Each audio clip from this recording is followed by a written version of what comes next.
Meus amigos, vamos falar hoje de Septuaginta, mas agora não para trazer algum estudo da Septuaginta ou eh, algum assunto relacionado à Septuaginta, que é o que a gente já vem fazendo aqui no canal, mas especificamente para dizer que chegou a minha Septuaginta.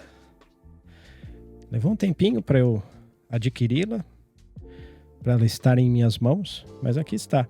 E o que eu quero fazer com você? Eu quero fazer um unboxing. Nós vamos abrir a Bíblia aqui e vamos ver o que tem dentro dela. Então a gente vai descobrir junto. Tá? Para isso eu vou usar o bom e velho estilete. Então vamos acompanhar aí o que tem nesse material. Deixa eu só mostrar aqui mais uma vez na câmera, para ver se ela foca bonitinha aqui para você. Tá? É a Septuaginta, publicada no Brasil pela primeira vez em português, pelo menos no critério de um comitê, de uma equipe editorial cristã. Porque até então a gente tinha a Septuaginta do Frederico Lourenço, só que ela era uma Septuaginta não vinculada à teologia, não vinculada a algum credo, algum comitê de tradução, alguma confissão religiosa. Ele simplesmente fez uma tradução usando a sua erudição, o seu conhecimento do grego, do latim, das línguas clássicas, porque ele é um erudito das línguas clássicas, então é uma tradução da Septuaginta de forma acadêmica. Nos serviu bastante, porque embora ele não sendo cristão, lembrando também que ele não é cristão de confissão, de profissão de fé, né, embora pareça que ele é um admirador da Bíblia e etc., do texto literário da Bíblia, ainda assim o seu trabalho nos serviu bastante. E até então era o que estava nos ajudando a ter acesso à Septuaginta, até a BV Books trazer para nós. Lembrando que aqui não tem os livros deuterocanônicos. Então, se você quiser fazer uso dos livros deuterocanônicos, pelo menos na versão impressa da BV Books, você não vai poder fazer uso disso. A gente vai mostrar isso na versão digital. Eu vou colocar na tela para você como é que é a versão digital. A gente vai abrir ela aqui, vai ver o QR Code, vai ler o QR Code e vai colocar na tela. Então, com o QR Code, você vai ter acesso aos deuterocanônicos ou aos apócrifos do texto da Septuaginta. Mas se você quer ainda, você insiste em ter os deuterocanônicos de forma impressa, aí sim o trabalho do Frederico Lourenço pode ser de grande ajuda, porque ele sim traduziu os deuterocanônicos de forma impressa. Mas vamos lá, vamos abrir aqui, tá? Depois a gente fala mais, pra gente não perder muito tempo. A gente vai abrir o livro, a obra impressa aqui da BV Books, com todo cuidado. Eu vou mudar a câmera aqui pra gente fazer isso juntos. Você já deve estar vendo aí a Septuaginta na câmera de cima, na câmera aérea. Vai mudar um pouco, obviamente, as cores, né? O padrão de cor que tá usando a câmera anterior. Essa câmera aqui vai ficar mais opaca, mas é pra gente ver como é que fica a Bíblia aqui, tá? Esse aqui é o fio do meu microfone. Vou tentar tirá-lo aqui. Vou pegar aqui. Já vou fazer o corte aqui do estilete com todo cuidado. Nós estamos abrindo junto, pessoal. Eu também não sei como é que é isso aqui. A gente vai abrir e vai comentar. Eu vou dar minhas impressões aqui também do material, tá? Geralmente, quando eu faço review, eu não falo do material, eu falo do conteúdo. Mas aqui a gente vai falar do material também. Talvez esse seja o primeiro review que eu esteja fazendo aqui do material. Embora eu tenha colocado alguns livros aqui, já tinha falado de alguns livros de outros autores, mas nunca muito assim em cima do material. Então, olha, interessante, né? Passando aqui o dedo, você vê uma porosidade, é um negócio gostoso de pegar, sabe? O acabamento é muito bonito. Eu acho muito bonito. Vamos colocar mais perto aqui do celular. Eu acho ele bem bonito. Eu vou até voltar a câmera do cenário para você ver ele mais de perto. Tá? Aqui, ó. É bem bonito mesmo. O dourado, bom trabalho. Esse trabalho assim de você, né, trabalhar com as cores, né, esse azul marinho muito bonito, tá? Voltemos aqui para a nossa câmera aérea. Tá mais iluminada aqui porque eu estou usando a luz aqui do celular, tá? Então daqui a Bíblia, vamos abri-la folhas amareladas. Muito interessante essa questão das folhas amareladas. Eu acho bonito, tá?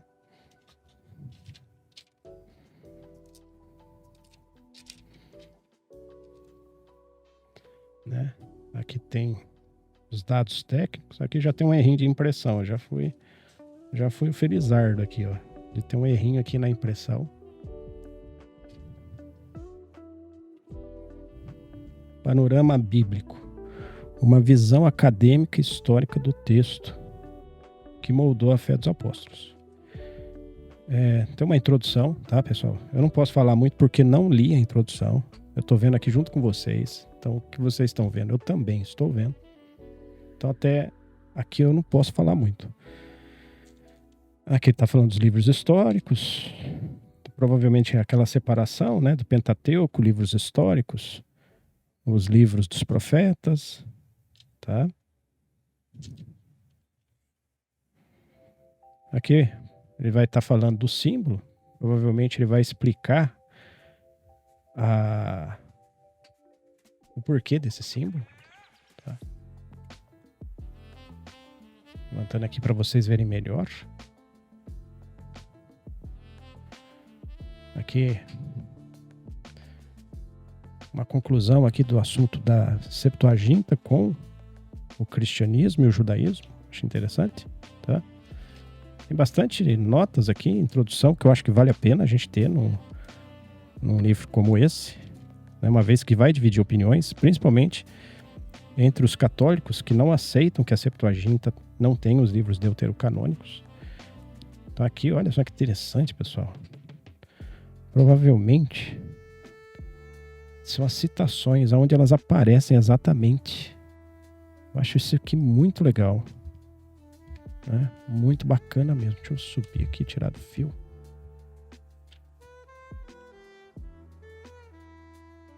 Então, por exemplo, as citações onde aparece a Septuaginta, ó. Principalmente Paulo. Paulo cita muito a Septuaginta. É o autor que mais cita a Septuaginta. A Bíblia que Jesus conheceu. A Bíblia que Jesus conheceu. O que isso quer dizer, né? Provavelmente ele vai falar aqui do... Tô me ajeitando aqui, pessoal. Tentando pegar uma iluminação que seja boa aqui. Ela focou melhor.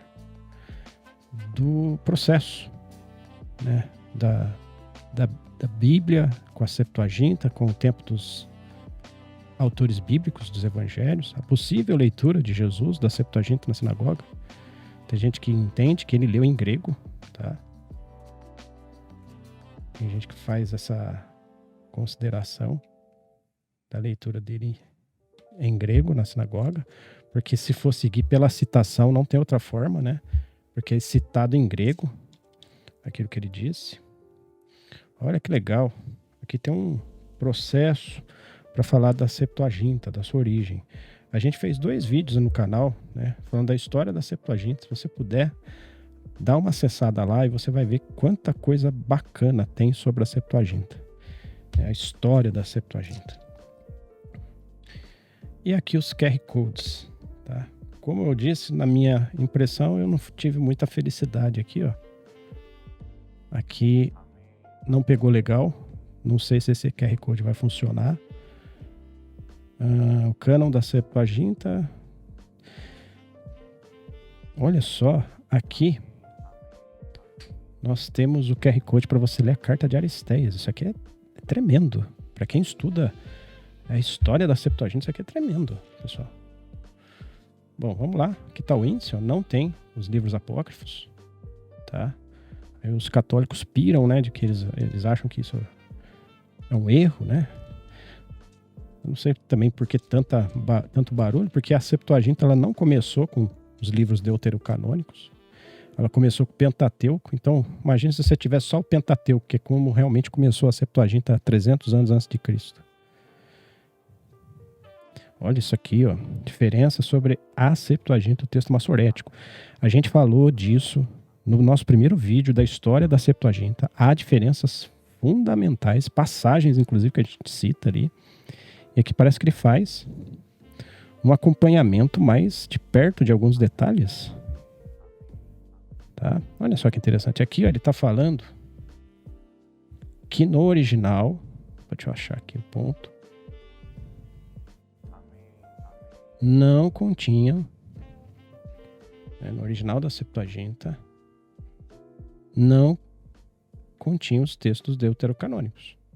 Não estou conseguindo pegar aqui o enquadramento. A Septuaginta original não continha os livros deuterocanônicos. Ele vai discorrer isso aqui, provavelmente contando esse processo do século III até o século IV depois de Cristo, tá? Que é o que tudo indica, até onde foi se mantendo a tradição da Septuaginta em relação a livros. Ele continua falando, ó, problemas da transmissão dos livros deuterocanônicos. É importante você ter acesso a esse material. Lembrando que os deuterocanônicos, eles divergem em 30%, uma margem muito alta de indefinição, tá? Que faz com que você não consiga saber realmente qual é o texto exato de alguns dos deuterocanônicos. Lembrando que essa margem não pode existir entre os livros canônicos, porque senão você não tem condição de chegar nas considerações do texto original. E graças a Deus o texto canônico não tem essa margem tão altíssima de diferenciação, que beira os 30%. Aqui ele vai falar, né, por que segue o cânon hebraico. A tradição cristã reconhece o cânon hebraico como base do Antigo Testamento. Isso aqui é interessante. Provavelmente ele vai falar da questão da reforma, do Concílio de Trento, que é onde os católicos devolvem de novo a consideração dos deuterocanônicos. Até então estava meio que aberto. O próprio Jerônimo divergia dos deuterocanônicos, tá? Mas olha só que interessante. Para os livros deuterocanônicos, leia o QR Code. Então dizer que essa versão não tem os deuterocanônicos é você desconhecer ou deslegitimizar a sua versão digital. A gente não pode fazer isso porque foi feito um trabalho digital aqui. A tradução da Septuaginta e a edição da Septuaginta, nós temos em português pela BV Books, ela não é um trabalho só da versão impressa. Ela é a versão impressa mais a versão digital. Então você não pode desconsiderar a versão digital. Então, esse trabalho é impresso mais digital. O que está na sua mão é impresso, mas o que pode estar no seu celular ou na tela do seu computador é a versão digital. Que na versão digital, eu já conversei com o Cláudio, o editor, o diretor também da BV Books. Na versão digital tem o grego, a parte grega, embaixo a parte em português como se fosse um interlinear, e os deuterocanônicos, tudo isso num aplicativo. Vocês imaginaram isso, pessoal? Eles desenvolveram um aplicativo, uma versão online, para que você tenha acesso ao português debaixo do texto grego. Para você que está aprendendo grego, isso é uma riqueza sem tamanho. Mas os deuterocanônicos que não estão na versão impressa. Então, para a pessoa dizer que não está os deuterocanônicos não estão nesse trabalho aqui, nessa obra, ela tem que desconsiderar totalmente o trabalho que eles fizeram do digital. Que eu acho até que, inclusive, isso é um desrespeito aos envolvidos aqui nessa obra. Tá? Então tem um QR Code aí. Olha só que, pessoal. É aquela coisa da gente não ter a sorte, né? Olha só. Errinho de impressão. Fazer o quê? Provavelmente ele não vai conseguir ler o QR Code aqui. Mas olha só. O livro de Gênesis tem, né, o QR Code. E é o que indica que cada livro tem um QR Code. Vamos ver mais de perto aqui. Olha os capítulos. É bem legal essa coisa dos números dos capítulos. Eu achei legal a diagramação. Achei legal as duas colunas. Embaixo aqui provavelmente são referências, tá? São referências. Vamos ver mais um pouquinho aqui. Olha lá de novo. Gênesis. Aqui, vamos ver se eu consigo achar um segundo livro sem erro de impressão. Senão eu não vou conseguir ler os QR Codes aqui. Aí eu não vou conseguir acessar o livro na versão online. Ah, esse aqui deu certo. O do Êxodo deu certo. Então eu posso ler o Êxodo na versão online com o interlinear. Muito bom mesmo. Tá lembrando, a Septuaginta não tem o Novo Testamento, é só o Antigo Testamento. É a tradução do hebraico para o grego no período, né, das grandes conquistas de Alexandre, né, o período do Império Macedônio, quando ele se desfaz praticamente com a morte de Alexandre e os seus generais assumindo, seus diádocos assumindo o império, um deles ficando na região do Egito, de Alexandria, Filadelfo Sóter, com seu filho Filadelfo, Ptolomeu Filadelfo e o Ptolomeu Sóter. Falei errado. Ptolomeu Sóter é o pai, Ptolomeu Filadelfo, filho, e o Ptolomeu Filadelfo, filho. Traz a Septuaginta, cria a Septuaginta, faz com que o Antigo Testamento hebraico para o grego seja traduzido, com vistas para colocar isso no seu acervo literário, na Biblioteca de Alexandria, o maior acervo literário do mundo. Então é isso, pessoal. Eu não vou falar das passagens aqui, tá? Só queria passar para vocês essas considerações. Então, vocês têm acesso ao QR Code, vocês têm acesso a uma introdução bacana aqui falando da Septuaginta, tá? Falando dos livros deuterocanônicos, da história da Septuaginta, provavelmente das divergências com o texto massorético. Se vocês quiserem saber mais, né, da divergência dos textos massoréticos com a Septuaginta, assista a nossa série de vídeos. Nós já fizemos 2 vídeos, falta um terceiro que está por vir. E nós já fizemos 2 vídeos falando disso, tá? É muito interessante. Deixa eu voltar aqui a minha câmera principal. Então é isso, pessoal. Tá aqui. Agora só falta ler, né? Esse material preciosíssimo aqui, que é a Septuaginta impressa em português, publicado pela BV Books, conforme a gente viu aqui no começo, em português aqui do Brasil. A gente estava órfão dessa publicação. A gente tinha, como eu disse, as publicações de Frederico Lourenço, mas ainda estávamos reféns de uma tradução que continha peso teológico, que não é o caso das traduções dele. Ainda que seja muito feliz na tradução, tenha feito um bom trabalho, faltava peso teológico na hora de falar de certos termos da Bíblia, principalmente termos como pecado. Mas aqui, agora nós temos, né, pela primeira vez, uma Bíblia com um comitê cristão de confissão de fé cristã, trazendo a Septuaginta para o português. Lembrando que a Sociedade Bíblica do Brasil trouxe a Septuaginta em grego, a Septuaginta de Ralphs, uma Septuaginta crítica, que tem ali crítica textual, mas em grego. Para quem quer ler a Septuaginta, entendendo ela do grego para o português, a gente não tinha até então, mas agora temos. Obrigado por você ter ficado comigo até o fim desse vídeo. Deixa aqui nos seus qualquer dúvida que você tiver desse material, deixa aqui no comentário, a gente vai tentando responder, tá? Conforme a gente vai vendo ali a sua pergunta nos comentários, e também se tiver alcance da nossa capacidade de responder, a gente vai falando ali, tá? O espaço de comentário é para isso. Lembrando que eu leio e respondo todos os comentários. Fique à vontade para interagir aqui com a gente. É isso, peregrino e peregrina. Nos vemos logo ali.